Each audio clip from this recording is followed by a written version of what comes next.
Kern County produces 70% of California's oil. The pipeline that moved it just stopped forever. 20,000 jobs, $15 billion in annual revenue, and the state's fuel supply are all on the line. Royal Dutch Shell arrived on California soil in 1913 and constructed the Martinez facility just 2 years afterward.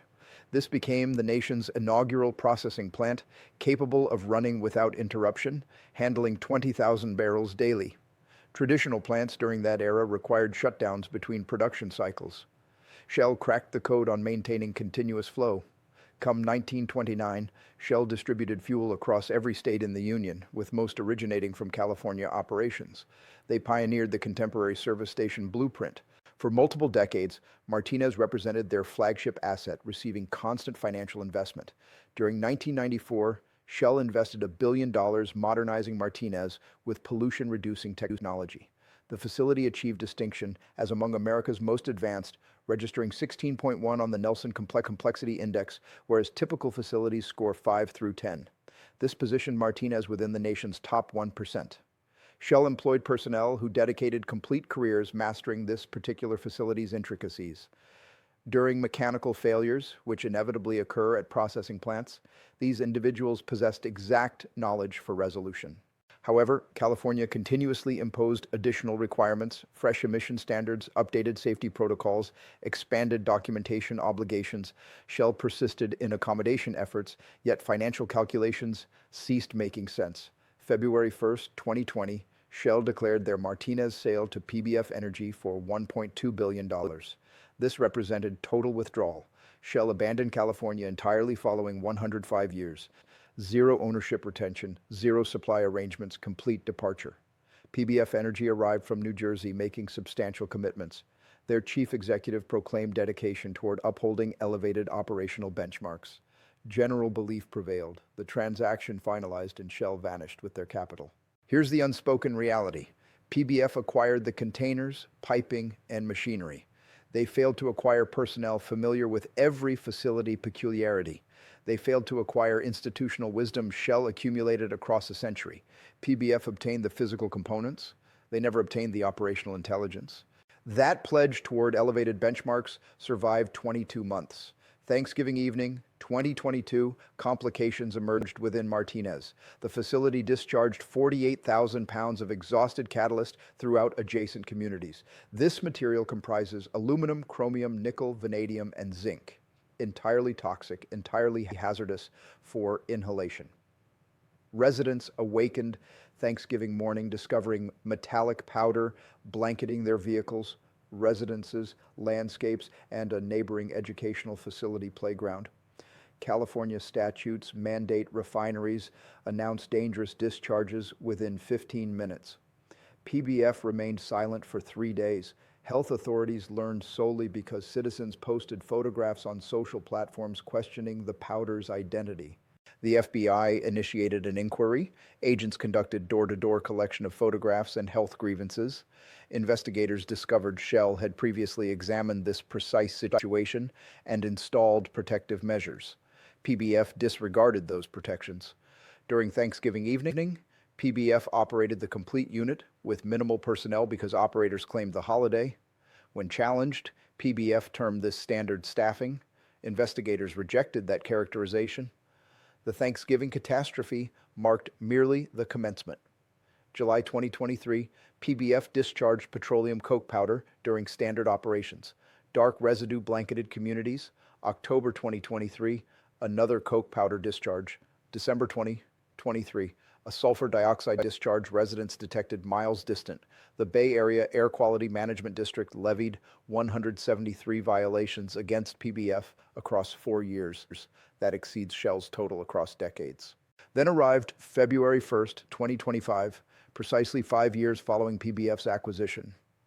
2 temporary workers from Texas performed standard maintenance. They accessed the incorrect valve.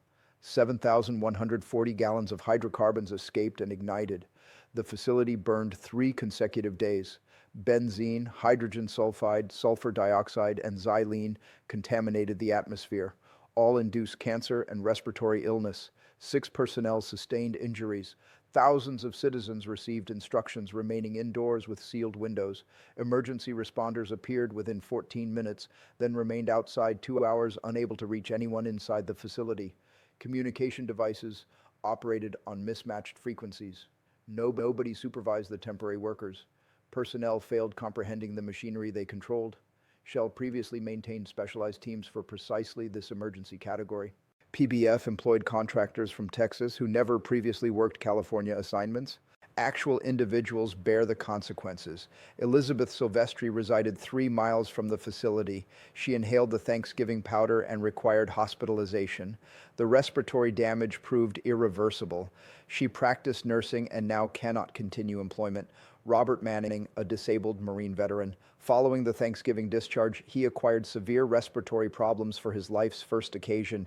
He exceeds 70 years old. All his vegetation perished from the toxic powder. He desires relocation, yet cannot afford alternative Bay Area locations. Alice Sella attended a park with her children during the powder's descent. Her youngsters played outdoors, breathing it. Elizabeth Butler has resided in Martinez exceeding 10 years. She questioned what everyone considers. What if an actual detonation occurs? Not a blaze burning for days, but something transpiring within seconds. Martinez would disappear. Shell isn't the sole company that withdrew. Chevron departed California following 145 years and relocated to Houston. Marathon terminated their Martinez facility entirely. Exxon transferred the Torrance facility. Phillips 66 closes December 31st, 2025. Valero closes January 2026. California possessed 40 refineries during 1983. Presently, 13 exist. Come 2026, 7 will remain. Following all terminations, 3 corporations will dominate 90% of California's fuel. That's not a marketplace. That's a monopoly. California created this situation independently. Requirements became so severe that exclusively California facilities can produce California fuel. You cannot transport it from Texas. You cannot pipeline it from alternate states. Imports from Asia require 3 weeks via vessel. When a California facility experiences problems, zero backup exists. The California Energy Commission acknowledged the dilemma. They stated refineries terminate because they're not cost competitive. Translation: California rendered profit impossible. Therefore, intelligent corporations departed. Currently, California desires subsidizing refineries to maintain operations. They're discussing state-controlled refineries, tax incentives, regulatory flexibility. Excessively delayed. Chevron departed, Shell departed, Valero's departing, Phillips 66 finished. The proficiency those corporations possessed never returns. Shell executed this flawlessly. They invested decades transforming Martinez into among America's finest refineries. Then they observed California becoming increasingly antagonistic toward their enterprise annually. They calculated projections and recognized the trajectory. Martinez held greater value as a transaction than as a continuing burden. Shell accepted $1.2 billion and exited cleanly. Zero accountability, zero legal actions, zero FBI inquiries. PBF paid $960 million plus stockpile. They've invested hundreds of millions on adherence. They're confronting $30 million deductibles per occurrence. The FBI investigates them. The EPA investigates them. Legal actions accumulate. The facility remained inactive almost 1 year, and they still cannot operate it safely. Here's the approaching reality. 7 facilities serving 40 million individuals come 2026. That's marginally sufficient when everything functions flawlessly. Nothing functions flawlessly in California facilities anymore. When the subsequent one experiences failure, zero backup exists. Costs surge instantly. $8 fuel approaches potentially 10. Yet the cost isn't the most frightening aspect. Inexperienced operators control complicated facilities adjacent to communities where families reside. The individuals who understood operating these facilities safely departed. They retired or relocated to states actually desiring them. Another detonation isn't a question of whether, it's the timing. Shell recognized this 5 years previously. They accepted their capital and withdrew. What remains is a state that desired oil corporations eliminated and currently witnesses the consequences detonating in everyone's presence. California lawmakers now question whether they created this predicament themselves. During recent hearings, the state's energy officials faced intense scrutiny. The Assembly Utilities and Energy Committee chair interrupted testimony about price spikes, demanding explanation. If California corporations profited enormously, why did two facilities announce closure intentions?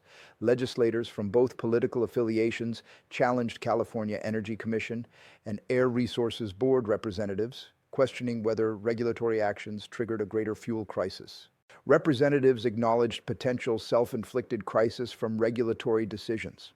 One legislator struggled understanding alleged price manipulation.